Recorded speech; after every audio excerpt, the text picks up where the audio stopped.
Night, fellow punchers. The clock on the wall is 10:30 on Friday night. Back with a scatter of stuff for tomorrow. Not a plethora, but close to it. I didn't do a lot today. Bloody phone held me up all day, or trying to get through to Imagine. The Wi-Fi, when I done a speed test on it a couple of days ago, it wasn't going too great. It was 2.0 something. It used to be 3.6 or something when I got the gadget originally. So at 20 past 11 today, I decided I'd get in contact with them. So first, I was put in a queue to get through to the tech team. I was 22 minutes and I gave up and I rang sales and I got through straight away. If they're selling you something, you can contact them, but when you're trying to get something fixed, tough shit. So he put me straight through, he said, but it was 10 minutes later and I hung up. And I got back to the same, no, I got back to Hannah. And Hannah said there's nobody. Oh no, she put me on a ticket to get priority. An hour and 10 minutes later, nobody had rang back, rang again. I was talking to a guy, Nathan, very sympathetic. He says, I'll make you priority. Somebody will call you. But he says, you can go in the queue. There's nobody here now. Went on the queue. 22 minutes later, good luck to you. Then a foreigner came on, and I didn't understand one word he said, and he hung up, I think. I was saying what so many times, I think he just said, forget about it. Eventually, at 20 past 4, a woman rang me back, and she rebooted it or something from her angle, so it went up from to 2.39. It's still very dodgy. The video took an awful length to save and upload last night, so I don't know what's going to happen. She said I'm in a bad area. Sure, I could have told her that myself. But it was very hard to watch the racing as well. It was, as I say, buffering. Um, anyway, um, we had what today? We had a plethora of stuff. We had about two winners and 4 seconds, I think. Um, what was first?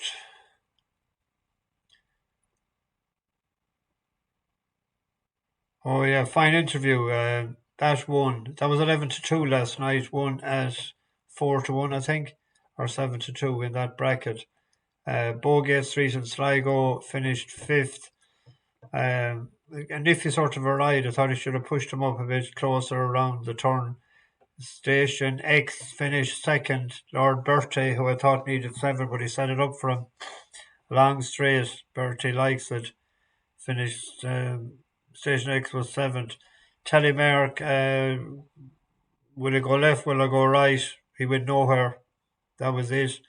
West Acre was 11-2 last night. Went off 5-2. Was on the wrong side. Finished second. But if you backed it each way last night, you got your money back at 11-2. Um, East India Express fell. King of Kingsfield was pulled up. Charging Thunder looked to be going great guns and died a death. On Sans La Vie, disappointed with the run of that horse. Just go the damn second. Ran a good race, just got Calico's better on the day. Skelton out in front. Percy Shelley looked to be all over a winner until the last 10 years. The one that won it would have been lucky because he made a howler of a mistake. But 7-1 each way money back. And then Smuggler's Haven. That gave me some buzz watching Lily Bradstock. And she gave it gusto, I'll tell you. What a ride. 10s into 100-30. Made a bit of a mistake. Was it 3 out? But she come around the turn and she knew she had horse left.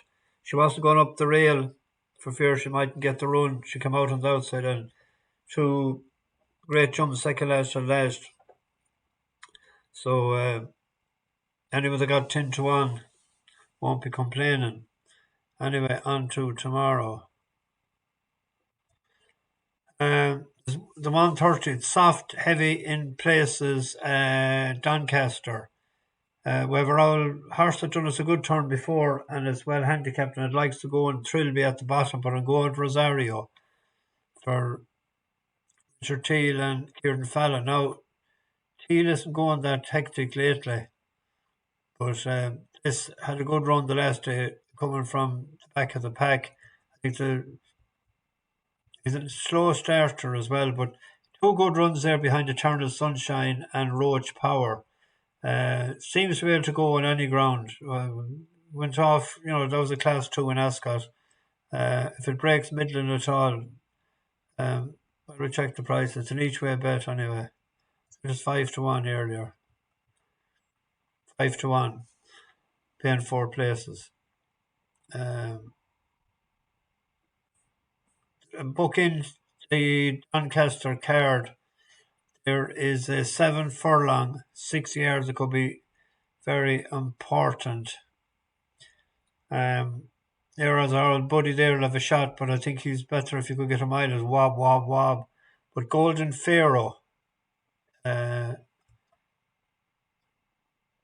used to be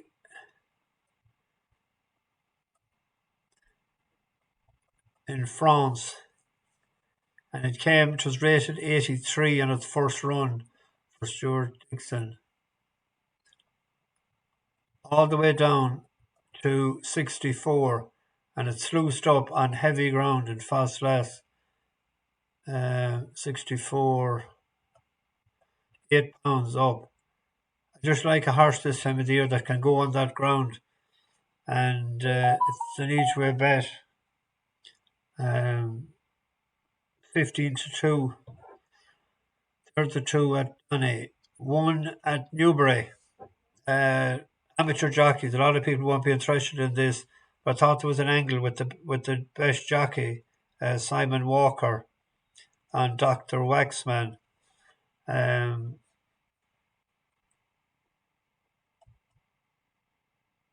a 4-year-old for Chris Gordon.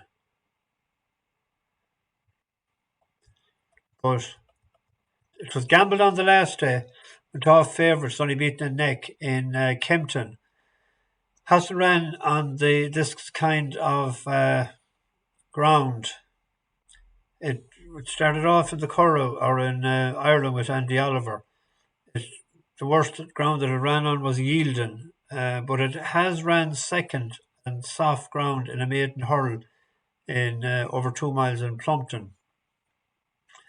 So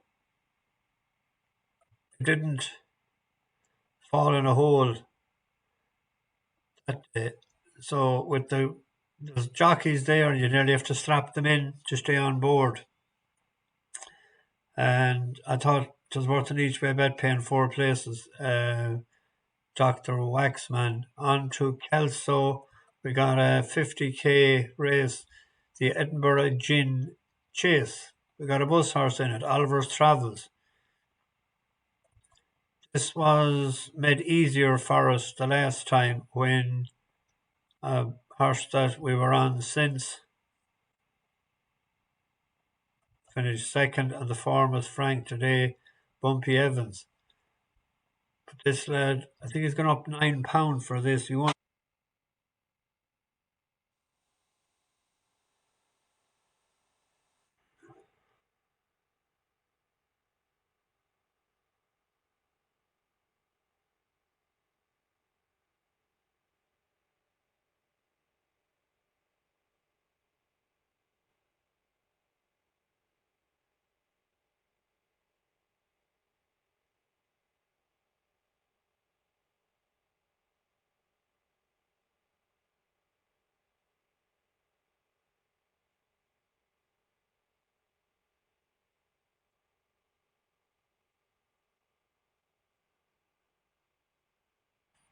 I suppose it wasn't the strongest of contests.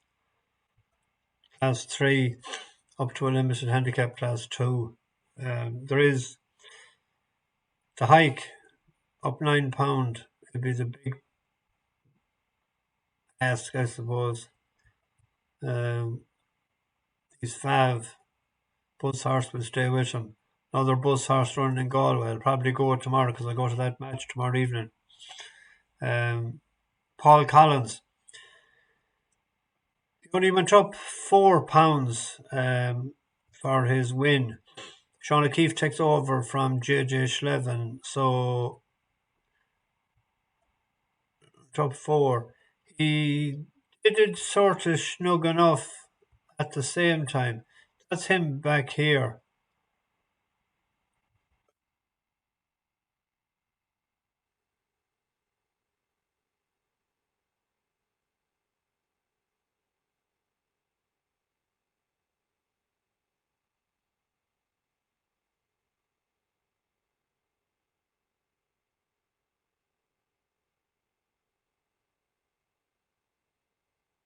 Back a long way there.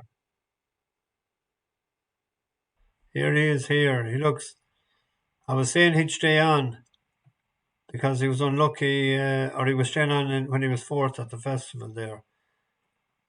The gap closes here and he has to look for place. He was brave and he knew that he'd get chopped off if he went up here. He eyes the gap here.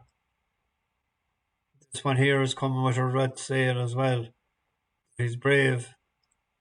Gutsy puts the head down. Oh, yes, get in there. It's a big price that too, wasn't it? What did he finish up?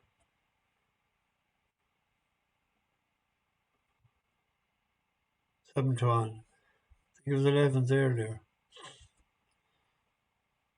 Let me check the price.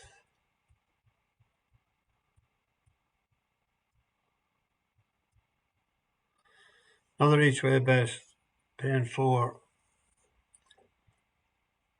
I'll go to Cheltenham. The 7 race of only 4 selections and the 110. RC's friend is the Fav. That's Emmett Mullins. I just couldn't have him. I went with a horse that may improve through the year. Whether it's tomorrow or not is another thing, but it was third in the Grand Sefton there. First time over fences. I'm just taking a punt on it. It's carrying top weight. Don't put weight on an ace. It's a good price there. 8 to 1. The 220. A Mr. Novice's hurdle. Handicap chase.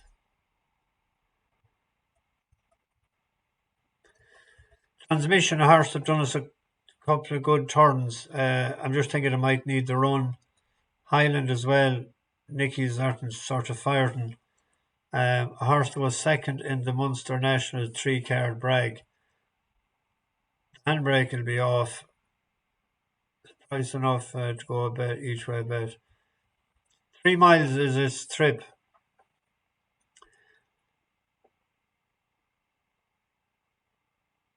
Second in the Munster National, it was 8th in the Galway plate.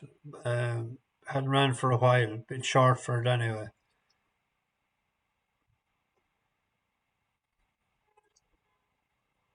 Jack Kennedy. Now, it's hard to know what's fit and what's not fit this time of the year. I'm going with that horse that has the recent run. This is similar crack here. I went with winning Smut. The yard won it last year with Wall Park. It has changed yards from Michael Hourigan to Gordon Elliott. Won a maiden hurdle, then to second in Killarney.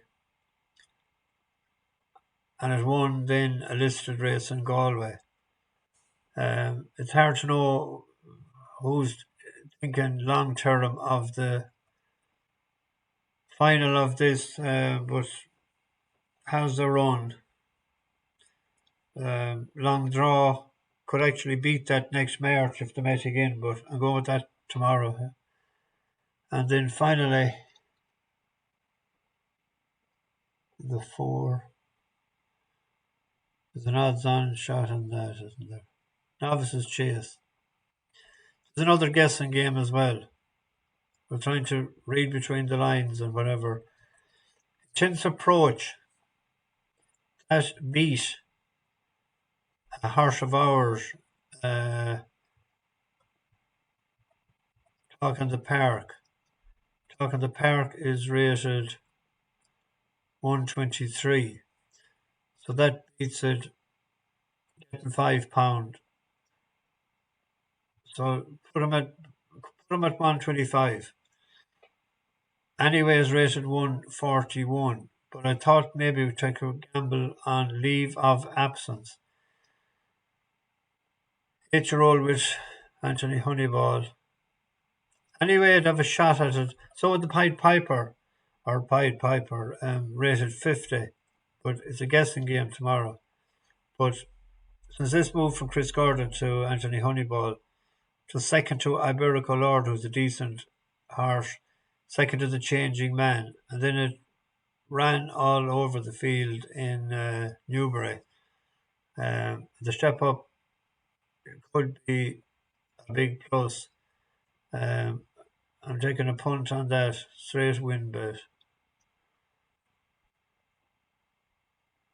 So now put this into the oven and see how long it takes to cook.